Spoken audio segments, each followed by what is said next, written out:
Year आ रहा है, new year पे जयपुर शहर में भी बहुत ज़्यादा टूरिस्ट बढ़ जाएंगे, राजस्थान भर में बढ़ जाएंगे। देखिए, मैं सभी जयपुर सहित प्रदेशवासियों को आने वाले नव वर्ष की मंगल कामनाएं देता हूँ। बहुत समझदारी और बहादुरी के साथ और बहुत सेंसिबल तरीके से माननीय मुख्यमंत्री अशोक गहलोत जी के नेतृत्व में राजस्थान की सरकार ने और राजस्थान की जनता ने अब तक जो भी कोरोना की परिस्थिति बनी इन 2 साल में उसका मुकाबला किया। राजस्थान की जो परिस्थिति थी उसमें अगर सरकार इस युद्ध स्तर पर काम नहीं करती और जनता सहयोग नहीं करती तो क्या स्थिति होती है, इसकी कल्पना से ही मैं भी डर लगता है। लेकिन अब तक जनता ने निभाया है, सरकार ने कोशिशें करी हैं। सरकार की कोशिशें तभी सफल होती है जब जनता सहयोग करती है। तो मैं जनता से अपील करना चाहता हूँ कि अभी ओमिक्रॉन की संभावना बनी हुई है, अभी तीसरी लहर की संभावना बनी हुई है। अब तक हमने कोरोना गाइडलाइंस की पालना करते हुए अपने आप को सुरक्षित रखा है। हम मास्क लगाएं, हाथों को सैनिटाइज करें, डिस्टेंसिंग रखें, भीड़ भाड़ वाली जगह पर जाने से बचें और अनावश्यक रूप से भीड़ भाड़ इकट्ठी करने से भी परहेज करें। तो मैं आपके माध्यम से सभी प्रदेशवासियों से अपील करना चाहता हूँ, आह्वान करना चाहता हूँ कि आप अपने आप को बचाएं, अपनों को बचाएं, अपने परिवार को बचाएं, प्रदेश को बचाएं और कोरोना गाइडलाइंस की पालना करें। अभी हमारा कुछ समय और आगे का जो है ये सावधानी रखने का है। तो हम कहीं ऐसा ना हो कि नए साल का जश्न मनाने के चक्कर में हम इन कोरोना का जो डर है इसको भूल जाएं। तो कृपया करके सबसे हाथ जोड़ के विनती है सभी प्रदेशवासियों से कि नव वर्ष जरूर मनाएं, लेकिन कोरोना गाइडलाइंस की पालना करते हैं। कल के जो रिजल्ट आए हैं जिला परिषद और पंचायत समिति चुनाव, उनमें कांग्रेस का जो परफॉर्मेंस है उतनी बेहतर मानी है। देखिए,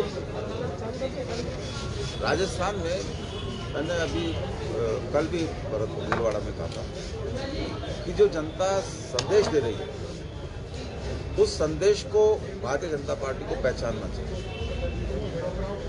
जहां भारतीय जनता पार्टी जीती हुई थी वहाँ जो भारतीय जनता पार्टी के हाथ से जो निकाय हैं वो निकल रहे हैं, जिला परिषदें, पंचायतें वो निकल रही हैं। इससे पहले उपचुनाव हुए, उन उपचुनाव में अब तक जो 8 उपचुनाव हुए हैं राजस्थान में इस कार्यकाल में हमारे 6 हम जीते, मतलब 75% का हमारी सफलता। इस बात को स्वीकार करके आत्ममंथन करने के बजाय भारतीय जनता पार्टी के नेता वो लगातार इस तरीके से गैर जिम्मेदाराना और नासमझीपूर्ण बयान दे रहे हैं, उनसे उनको बचना चाहिए। अमित शाह जी अभी हाल ही में आए थे, वो खुद उन्होंने स्वीकार किया कि भाई हम अब सरकार नहीं गिराएंगे, इसका मतलब उन्होंने गिराने की कोशिश की और वो इस बात को समझ गए हैं कि राजस्थान में कांग्रेस पूरी तरीके से एकजुट है।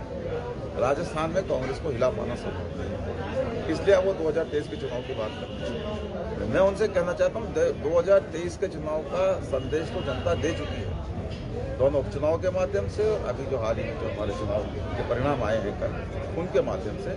अब तो भारतीय जनता पार्टी को 2028 के बारे में विचार करना चाहिए। राजस्थान की जनता ने स्पष्ट संदेश दे दिया है कि 2023 में कांग्रेस की सरकार रिपीट होगी और जो काम है राजस्थान की सरकार के, उन कामों पे मोहर लगाई है।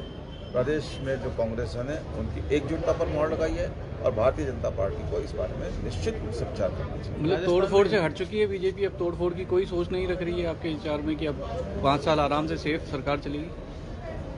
देखिए, भारतीय जनता पार्टी अपने वादे पे तो खरा कभी उतरती नहीं, लेकिन इस वादे पे भारतीय जनता पार्टी खरा उतरने नहीं उतरने का सवाल नहीं है। भारतीय जनता पार्टी को समझ आ गया कि कांग्रेस की एकजुटता को तोड़ना मुश्किल है, इसलिए भारतीय जनता पार्टी बैक करेगी। बाकी उनके मन के लड्डू तो अभी फूट रहे होंगे।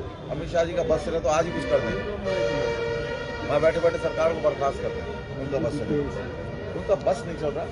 कांग्रेस पूरी तरीके से एकजुट है और राजस्थान में अपना कार्यकाल कांग्रेस पूरा करेगी और 2023 में फिर से सरकार बनेगी। यहाँ पर हिंदू मुस्लिम का कार्ड राजस्थान में चल नहीं सकता, तो नहीं लगता आपको यहाँ पर जातिगत कार्ड खेलने की कोशिश करेगी बीजेपी? समझा नहीं क्या करें? राजस्थान में हिंदुत्व वाला कार्ड चलता नहीं है यूपी की तरह, तो यहाँ नहीं लगता जाति वाला खेल खेलेगी बीजेपी? देखिए, राहुल जी ने बहुत सूक्ष्म तरीके से एक बहुत गहराई वाली बात की और इस बात को समझना होगा। आज तक भारतीय जनता पार्टी ने राष्ट्रीय स्वयंसेवक संघ ने, उनके किसी नेता ने नथुराम गॉडसे की आज तक निंदा नहीं। आज तक गांधी जी की जो हत्या है उस पर उनका स्टैंड क्लियर नहीं। वो सरदार पटेल की बात करते हैं कि सरदार पटेल, अब मैंने मोदी जी का बयान पढ़ा कि सरदार पटेल होता तो गोवा और जल्दी आज़ाद हो जाता। देश का प्रधानमंत्री इतनी गैर जिम्मेदाराना बात करे, इस बात का अफसोस है।